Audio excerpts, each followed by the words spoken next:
여러분 안녕하십니까? 금요일 저녁 부산 뉴스입니다. 부산항 8부도 미군 세균 실험실 폐쇄 추진위가 폐쇄 찬반 주민 투표를 하게 해달라며 부산시를 상대로 제기한 행정소송이 기각됐습니다. 시민 19만 7천여 명이 서명했던 만큼 판결에 많은 관심이 집중됐는데요. 추진위는 시민의 안전과 직결되는 사안을 국가사무로 인정해 부산시에 면죄부를 줬다며 항소하겠다는 입장을 밝혔습니다. 이두원 기자입니다.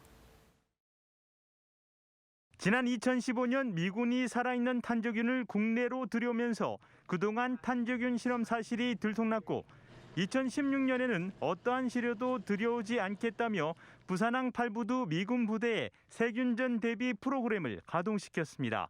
그러나 이후 맹독성 생화학 물질이 세 차례나 반입된 사실이 드러나면서 또 거짓말이 드러나자 미군 세균 실험실 폐쇄 추진위는 폐쇄 찬반 주민 투표를 부산시에 청구했지만 국가사무라며 거절당했습니다. 이에 대해 추진위가 부산시를 상대로 제기했던 행정소송 결과가 나왔습니다.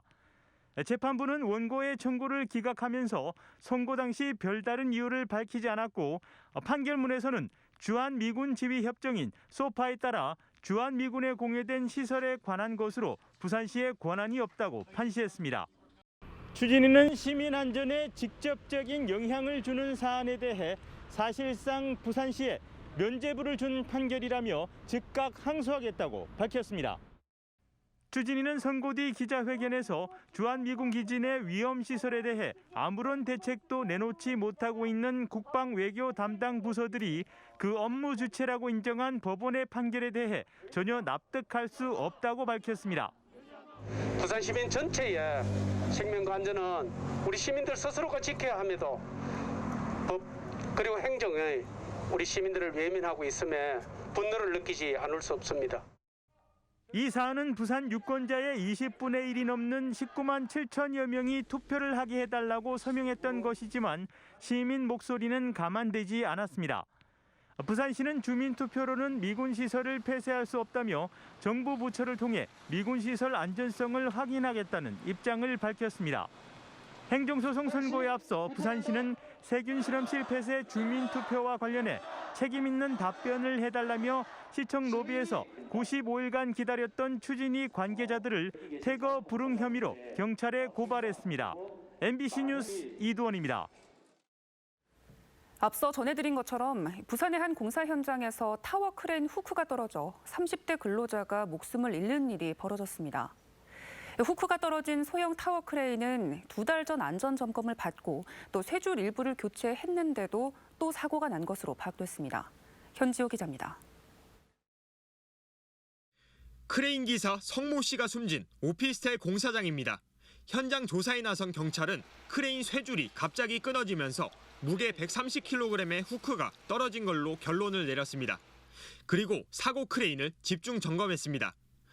들어 올릴 수 있는 무게가 3톤 미만인 소형 타워 크레인으로 건설기계 등록부에는 2003년 1월 국내에서 제작돼 2016년 8월 등록된 것으로 나옵니다. 국토부 연구 용역 보고서에 따르면 이런 소형 크레인 내구 연한은 단 7.9년인데 사용 가능한 기간을 훌쩍 넘긴 크레인을 공사장에서 썼던 걸로 드러났습니다. 그때 이 연식 위조라는 것들 이런 것들이 거의 대다수가 연식 위조가 됐어요. 이런 크레인은 6개월에 한 번씩 안전점검을 받아야 하는데 국토부가 대행업체를 통해 사고 크레인을 마지막으로 점검한 건 지난 4월이었습니다. 당시에도 쇠줄 일부가 끊어져 있어 새 것으로 교체한 걸로 확인됐습니다. 와이로프를 구성하는 철사가 끊어져서 저희 검사원이 부적합 처리를 한 걸로 알고 있습니다. 그런데 불과 2달 만에 12mm 굵기의 쇠줄이 또 끊어졌고 사망사고로 이어진 겁니다. 이게 제대로 이제 관리가 안 되는 거죠. 결국에는요. 전기 검사를 꼭 했는데도요. 그런 것들이 좀 발견이 해서 사업전지 가는 거. 경찰이 공사 현장 관계자를 상대로 사고 원인에 대한 수사를 이어가고 있는 가운데 사고 현장 시공사 측은 성 씨의 사망에 대해 어떠한 입장도 내놓지 않고 있습니다. MBC 뉴스 현지호입니다. 4.7 보궐선거와 국민의힘 전당대회를 거치면서 2030 젊은 층의 표심 잡기가 정치권의 최대 화두로 떠올랐죠. 부산에서도 여야 정당들이 청년 조직을 강화하며 청년층 민심 잡기에 사활을 걸고 있습니다. 민성빈 기자입니다. 더불어민주당 부산시당이 청년위원회를 출범시켰습니다. 청년 세대 문제에 대안을 마련해 내년 대선 후보들에게 전달할 계획입니다. 내년 지방선거 때 청년들이 각 지역마다 한 명이 아닌 2명, 3명씩 더 출마를 해서 청년들이 기초의회부터 시작해서 시의회까지 많이 진출할 수 있게끔 역량 강화 프로그램도 계속 만들어 나갈 예정입니다. 지난 보궐선거에 패배 원인으로 꼽힌 2030 세대의 이탈을 막고 지지세를 결집하기 위한 조치로 풀이됩니다. 또한 이른바 이준석 돌풍으로 청년층 민심이 정치권 최대 하두로 떠오르면서 여야 모두 청년 조직을 강화하고 있습니다. 국민의힘 부산시당도 대학생위원회를 가동하고 청년 모바일 정당을 출범하며 청년층과의 접점을 넓히고 있습니다. 다양한 아젠다들을 이렇게 관련해가지고 글을 작성을 하고 있고요. 정책 연구는 청년들이 할 수 있는 정책들 이런 것들을 부산에 제안하는 차원에서 만들어내고 있습니다. 국민의힘 부산시당에는 6월 들어 보름 동안 617명이 온라인으로 입당 신청을 해 지난달보다 8배 늘었습니다. 특히 그중 절반가량인 298명이 45세 이하 청년으로 파악돼 이미지 변모에 성과를 거두고 있습니다. 청년층의 정치 참여 증가로 내년 지방선거에서도 청년층의 공천 도전과 세대교체 바람을 통한 지역 정가의 대대적인 변화가 예상됩니다. MBC 뉴스 민성빈입니다.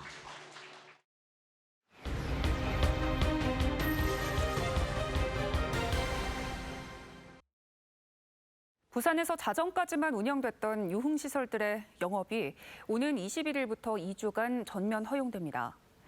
유흥시설과 노래연습장, 카페, 식당 등은 기존 자정까지였던 영업시간 제한이 해제되고 감염 우려로 금지됐던 사우나와 찜질방 등 발안시설도 운영을 재개합니다.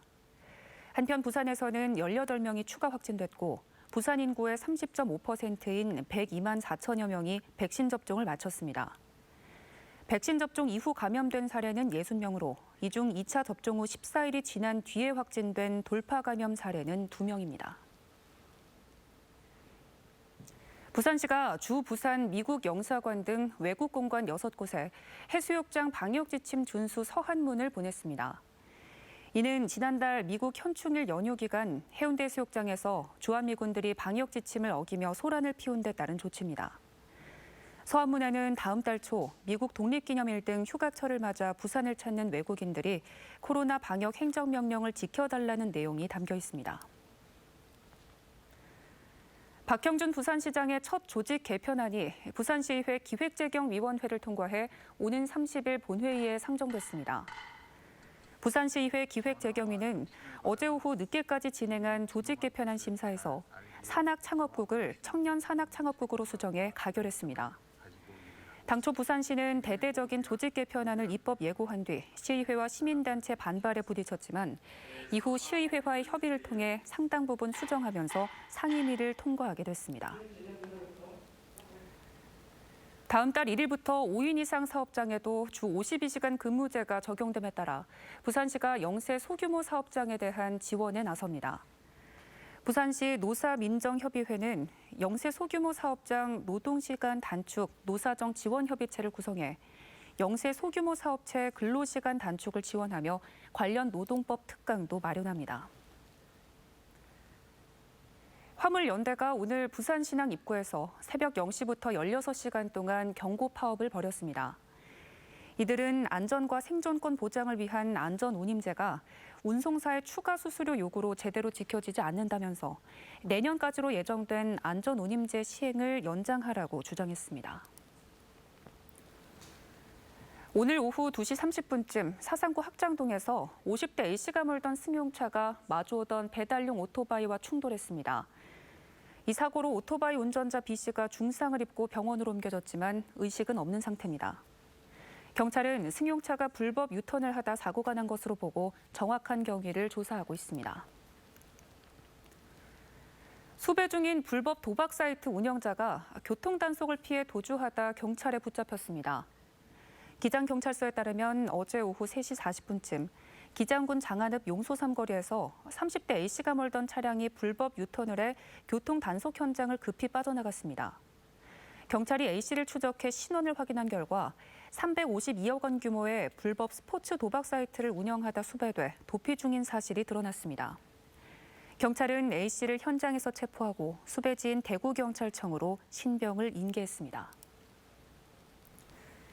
유명 신발 제조기업인 창신그룹 본사가 임원 가족이 운영하는 회사를 부당하게 지원한 혐의로 재판에 넘겨졌습니다.